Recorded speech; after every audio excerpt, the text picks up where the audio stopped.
Pippen with the save. Again, Jordan for three. Michael Jordan from downtown cuts it to 5 with 1:15 left. Bulls over the foul limit. Knicks have a foul to give. Bulls thought that Harper traveled. And a steal by Pippen, who was able to call for time. Or was it Harper? No, apparently Harper called for timeout. Sixth run after trailing by as many as 13 with 5:20 to go. Three-pointer by Jordan a moment ago, cutting it to a 5-point lead. Michael Jordan now has 35 points.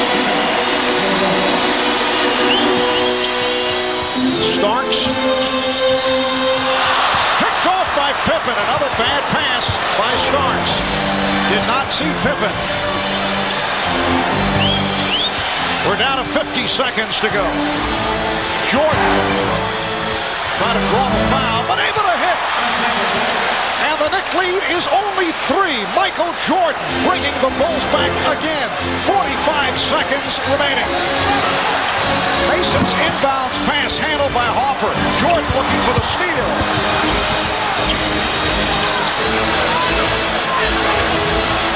Shot clock at 15. Ewing for Oakley. Traveling violation on Oakley. Well, after taking good care of the ball throughout this fourth quarter, consecutive turnovers, this walking violation by Charles Oakley as he got all shuffled up, over-eager to get something done, and then the ill-advised cross-court pass by John Starks on the play before, giving the Bulls life. And that for Charles Oakley, his 6th turnover by as many as 13.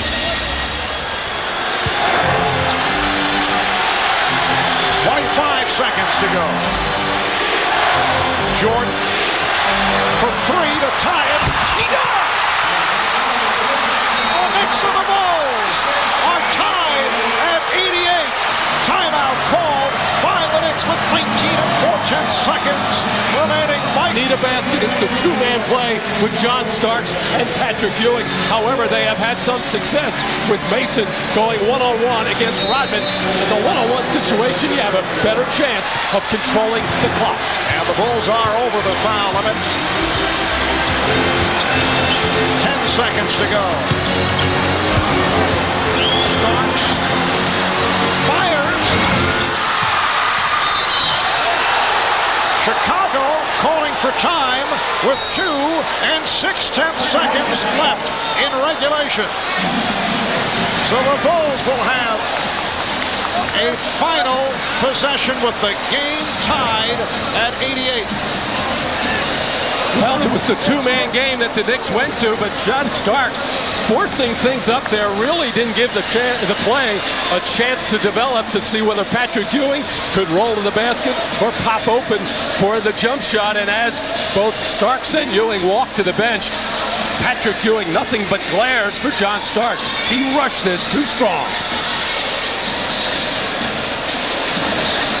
And the ball. 2 6/10 seconds remaining in regulation. Michael Jordan, who hit for 44 points in game 1 of the series, has 40. 16 coming in the fourth quarter. Pippen will inbound.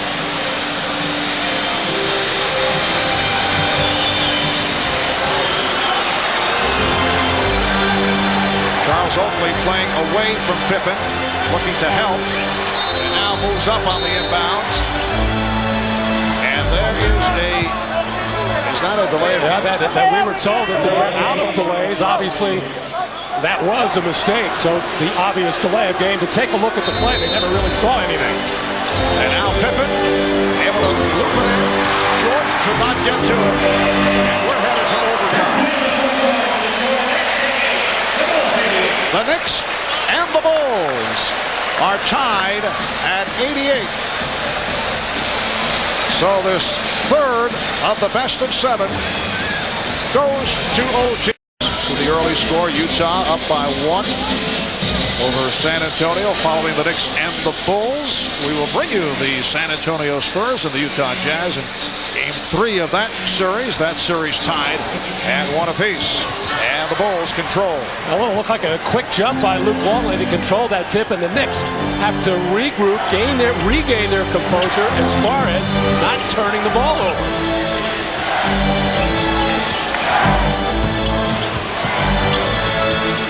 Luke Longley blocked by Patrick Ewing.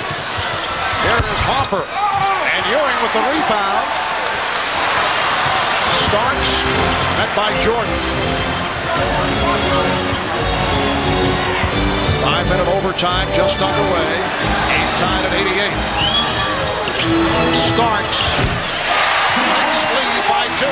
Terrific execution by Starks and Ewing on that two-man play.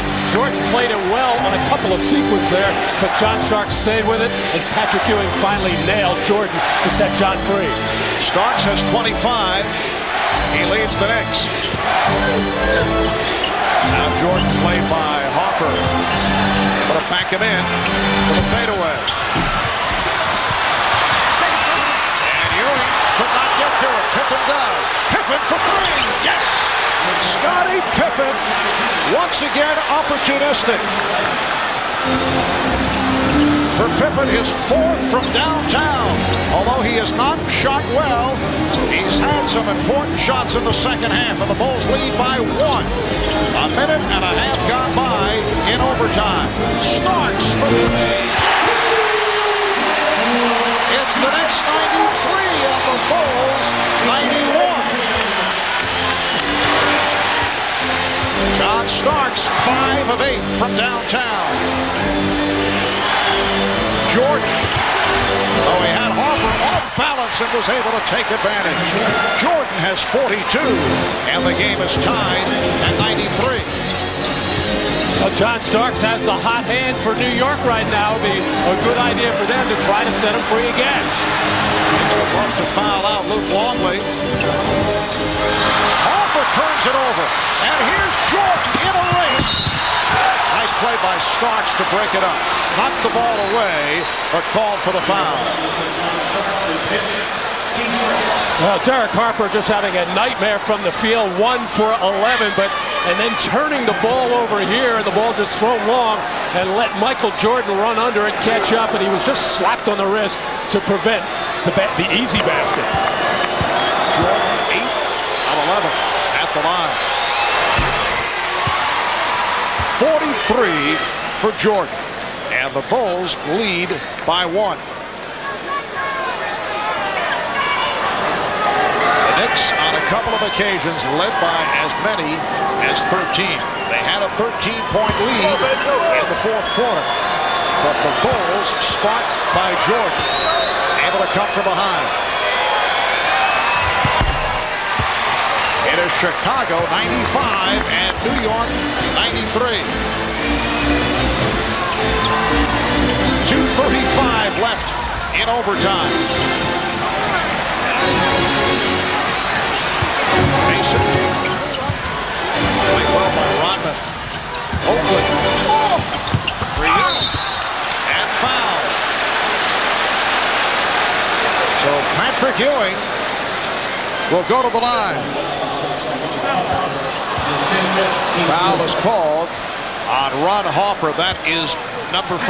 Yeah, it's been an effective play with Mason isolating against Dennis Rodman. He's been able to beat him to the basket on a couple of occasions, or at least there's a miss by Patrick Ewing. He's been able to get into the lane, draw the defense, and that's what happened. That set Charles Oakley open to drive to the basket, draw the defense, and find Ewing. Ewing is now 5 of 7 at the line. So hits 1 of 2 to cut it to a 1-point Chicago lead.